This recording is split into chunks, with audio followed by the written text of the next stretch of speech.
Welcome to Wealth Coffee Chats, folks, for your daily live updates. Get the most out of today's episode by participating in the chat. Make sure you ask some questions, be part of the conversation, have a bit of fun, grab a coffee or a tea, take some notes, and get ready to start your day, folks. Quick few housekeeping rules, though. No spamming, no advertising or self-promotion in the chat. That's not on. Be kind and respectful to everyone when participating. And most of all, have a good time. Real estate investing can be your biggest asset. It also can be your most expensive asset when it comes to getting it right or getting it wrong, folks. It can be time-consuming, stressful, and that's why here at Positive, we have what's called a 6-star team, a full-service team that provides integrated wealth and property investing solutions and services simply designed to help you progress towards your goal of passive income through your property portfolio, folks. Make sure you check out our other podcasts on the Positive Mentor Network. Not only is there Wealth Coffee Chats, there's the Urban Property Investor. Drops every Wednesday with straight talking investing strategies and lessons with Sam Saggers. Property Investor Tales. This is where our clients, you guys, share real life stories from property investing, hosted by some of our advisors and strategists. And that's done every fortnight, dropping every Monday. Wealth, Wine and Wisdom, folks, that debriefs the week that was in the world of finance and property, hosted by yours truly, Jason Witten and Andy Fenton on Fridays. Hey, good morning, folks.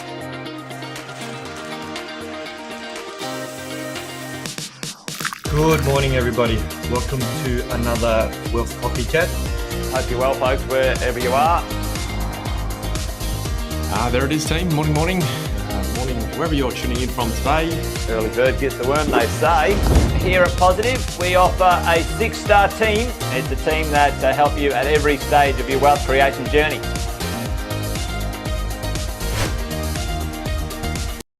General advice disclaimer. The information provided is general in nature and does not take into account your personal objectives, financial situation, or needs. Before acting on any information, you should consider whether it is appropriate for your circumstances and seek professional advice from a licensed financial advisor. While every effort has been made to ensure the accuracy of the information, it is not guaranteed. It is based on our understanding of regulations and laws as at the publication date. As these are subject to change, you should talk to a professional advisor for the most up-to-date information. Any examples or illustrations provided are for illustrative purposes only and are not a guarantee of future performance. We do not accept any liability for any loss or damage incurred by reliance on the information provided. Any opinions expressed are subject to change without notice. Past performance is not indicative of future results, and all investments carry risks. Neither the hosts, guests, nor any affiliated entities accept liability for any loss or damage arising from reliance on the information provided. By listening to this podcast and viewing this presentation, you acknowledge and agree to these terms.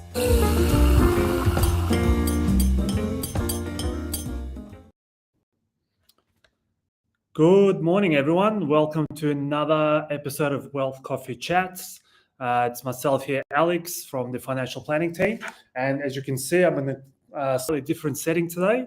I'm actually in the Melbourne office, seeing a few clients, but that doesn't mean that the podcast has to stop. So, guys, super excited for today's episode because I want to share something. I want to share a story with you, right? And hence the sort of the title for today's podcast is how a financial advisor can help you buy a house. So it's a bit of a loaded sort of topic, but I've just wrapped up a client's sort of file where we achieved some results for them, and I just want to share that with everyone because I think it has all elements of advice, right? And it also fits into what do we actually do as the advisors, right? So from my recent conversations with a lot of people at the Property Summit, there's misconception or misunderstanding. What does the financial advisor do? How do we fit into the overall 6-star team?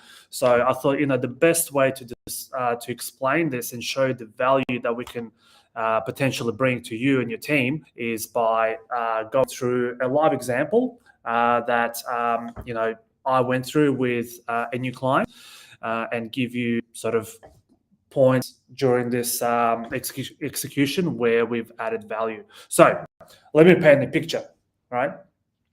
So I had a young couple come to me, sort of early to mid 30s, high income for the client, and the partner was sort of working part-time because they have a they've come to me because they couldn't really work out what to do next. So they didn't have the objective set. So, we spoke about this previously. So they didn't know where to go, right? They've done some investments in the past that didn't work out. So they were kind of very disappointed with that journey. So they finally decided to actually speak to someone like myself and work out a strategy for them moving forward, right? So again, it's relatively difficult to kind of begin conversation like that without knowing the objectives. So what we did was, from our end, we actually sat down and understood exactly the pain points for these clients, right? So and they were quite different from both ends. So the client had one objective, which is because they were in a high income, they wanted to minimize tax, build out a property portfolio, whereas the partner, because her income was lower, she was looking after the child, she wanted something more stable, right? She didn't really care about the tax savings or anything like that. So all of a sudden, right, there's a friction already in terms of the objectives for both. So going through the process, we identified that the pain point for both of them was that whilst they had some assets, so shares and investment property, they didn't actually have the principal place of residence, or PR. So with the client, his objective was, okay, I want to go and buy another property to help me with negative gearing, minimize tax, etc. Whereas the wife was, like I said, on the opposite end. So what I said to them was like, ultimately, guys, you've got a decision to make here, right? It's either lifestyle or investment, right? And the outcome of those two will be slightly different.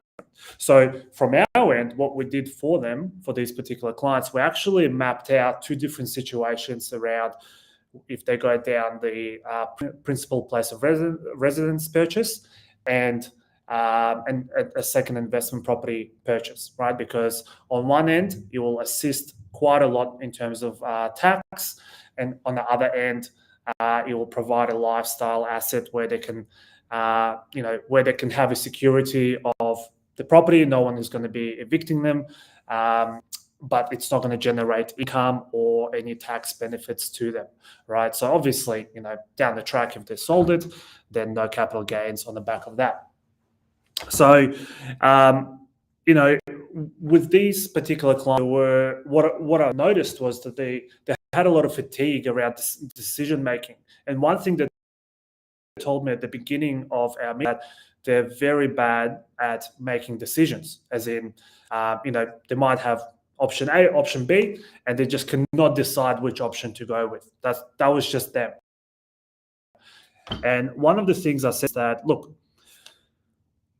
what we'll do from our end, outside of just the advice, will actually keep you accountable for your actions as well, right? So we're not going to be able to make a decision for you. We'll give you all the tools required to make that decision. We'll make sure that you also you stick to it, and we execute on it at the end of the. So we went down the path of explaining everything. We've given them two different options, two different outcomes. One was investment property, great, reduced tax, extra income, but you're still renting. And the other one is you buy the principal place of residence. You've got the secure home, but the tax position is also not minimized any further. So the other thing to mention is, or alluded to, they had a quite bad experience with investing because they sort of just made investments on the back of, short-term sort of views around, this particular investment will double, triple in value in, in 5-6 months, and then I'll get out of it. That will be a great sort of investment for us. So unfortunately, it didn't turn out that way. So as it standard at the time, they were actually quite down on their original investment. So, and they were very, I guess, bitter about that. So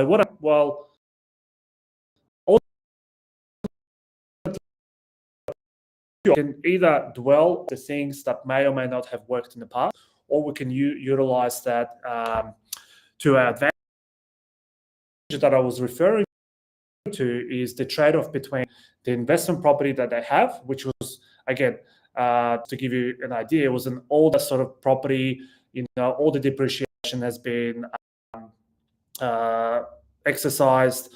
The only sort of interest and just some expenses, that day-to-day probably would incur. So, so they were already kind of on the back foot with actual property. So I said, look, as part of our strategy as well, we will review the option of potentially upgrading this older tied property into something newer with a bit more depreciation, more deductions, better cash flow, etc. Right? So, and how we're going to do that is potentially we will losses that you have created other assets to manage gain on the property that you held for a little while. So, so already, from a financial planning side, we've given them different options around, well, option A, option B, investment property versus principal place of residence. We then also looked at refreshing their current investment strategy from old to new type of investment. So we didn't provide any property advice, right? So we are just talking from a strategic perspective around, okay, how can we elevate your position from where you are now with the resources that you have, right? So that was phase one, right? So, and again, we've given the advice. The clients were super happy. We did some other stuff on the side as well as part of the advice, not on the side, but as part of the advice. And, a couple of months later, we've sort of executed on certain things there. And a couple of months later, I reached them just to sort of follow up and see how things are going. And it turned out that they kind of still decided between option A because they couldn't make a decision at the end of the strategy. So I said to them, look, guys, ultimately, you have a couple of options here. You could have invested all these funds into personal advice, and now, it's going to go sideways, or you can actually go through with what we discussed and strategies that we talked about and go out there and actually make a decision and let's make this happen. I think that was a bit of a, I guess, what's the saying, like when the penny drops, right, for them, because they realized that, hey, I'm not going to be able to do that for them, right? So again, this is not a situation where I came to the advisor like myself and expected me to all the answers and them to kind of sit back and say, okay, great, somebody else is doing this for me. That's not how it works, right? As a client, whether it's in property, whether it's in advice, you have to put in the effort in order to achieve the outcome, right? Myself, I'm there to help you, guide you, and give you, strategies to implement it in the right way so that ultimately you can get, and it happens and later down the track. But, ultimately you're the one who's driving the ship, right? So I'm just there to help you navigate how to get there. So I think that that's when I realized that they actually have to do this. I'm not going to go out and find a property for them. So fast forward another month, I get a call to say, hey, you know what, we actually purchased the property. And I said, my first question was, all right, is this an investment or is this the, for the family? And they said, no, for the family. And I said, oh, that's amazing. So sounds like the lifestyle decision was the one that you have agreed on. And that is awesome because for them, I kind of felt a little bit of pride in the fact that they've made the decision knowing that they're very bad at making those decisions to begin with.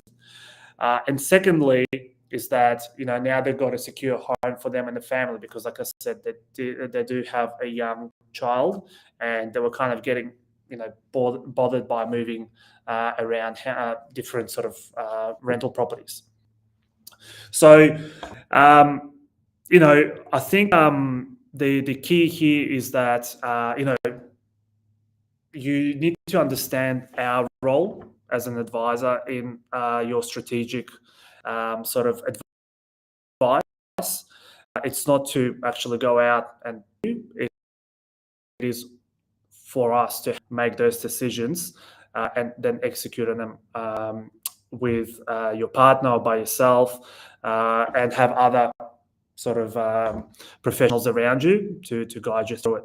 So now that they've purchased the property, we are now onto sort of phase 2 of our discussion, which is around that trade exchange of the investment property, right? Because now they've decided that, look, yes, the advice was appropriate in a way that the property is older, there's not appreciation, it has accumulated, it has grown in value over the last sort of 7 years. So it's a great opportunity for them to trade that to something newer, better income, more depreciation. So we're kind of taking a step back from, I guess, the client's initial sort of objective of, I want to minimize my tax as much as possible, to now saying, okay, well, now we've got the home secure, so that's perfect, amazing. We still have an investment property, but we're going to exercise a sort of view to get more deductions, which will then result in better tax deductions for clients, right? So for me, seeing the result of what started out, I can't make a decision, don't know what to do, had a bad sort of run of results. We wanted two opposite things, actually seeing it flourish into achieving family home, still have an investment, have a strategy beyond that to buy a second and third investment in a couple of years' time. That is sort of the work that we do. And for me personally, when coming to this, to sort of wanting to share something with you guys, I just wanted to, take a step back and not just talk about, the series and different concepts, this and that, but actually give you a live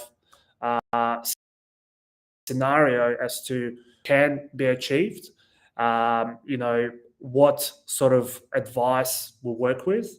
Obviously, from my perspective, this is a very simple sort of story to tell everyone, but we deal with a much more complex stuff. But I don't know if I can fit that into 20 odd minutes in this podcast. But ultimately, from this exercise is that seek advice, and even if you don't know exactly what you want to do, work out your roadmap. Work out where you want to be in 5-10 years time, right? Lock that in. If you lock it in, that means you are invested into that process, and you're actually actioning it on the back of it. Sometimes you do need to take a step back in order to move forward. So like for these clients, for example, instead of getting a second investment property but not having a PPR, they exchanged tax benefits over lifestyle family preference, right? But I said to them, look, guys, in 2 years' time, you're going to be in a much better position if you have purchased 2 investment properties now, and then the PR, because ultimately the PR would be based on our sort of assumptions and analysis, what wasn't going to happen for sort of 5+ years, because cash flow wise, equity wise, they were not going to have a deposit in order to purchase a property. And then with the increase in property prices, it would have been much more difficult for them to to get that property purchase done, right? So, in conclusion, just think about your situation. Think about, if you're stuck, if you need advice. I will go into more details around things that we do, but from a financial planning perspective, that's the sort of work that we do at a very sort of base level. There's a lot more to it that I didn't sort of explain because I'm just trying to keep the core message here in this podcast. But ultimately, see, these are the results that we can get for you, and for in my case, for my client. And now they're super happy. They've knocked out big ticket items in within like an 8 to 9 months period. And I'm looking forward to see us and flourish, and we're working together to get them into that investment journey and acquiring more assets over the next, sort of 15, 20 years, which will then give them that flexibility at the end to choose whether they want to work, whether they want to take, step back away from work whilst having assets there to cover their financial position. This little story inspired you and made you think a little bit differently. If not, that's cool. There'll be more stories, and we'll see what I can come up with this week. Maybe another story, be a little bit more technical stuff. Let's see how we go. Either way, let me know what topics you want me to cover. Right? If there's anything in particular, I'm happy to explore it and go in more detail around that. But I will be sharing more details around how the advice world works, who we work with, how we work with them, and what sort of results we can achieve. So for now, I hope you're having a good Thursday, and see you guys next week. See you later. Thanks for watching another episode of Wealth Coffee Chat, folks. Make sure you like, subscribe, and turn on your notifications so you never miss a thing when we go live. Improve your portfolio and investing game, folks, with Wealth Coffee Chats live every morning at 8:10 each weekday. Make sure you join us. Previous episodes are also available wherever you get your podcasts, folks, as well as our other podcasts from the 6 Star team here at positivementor.com.au.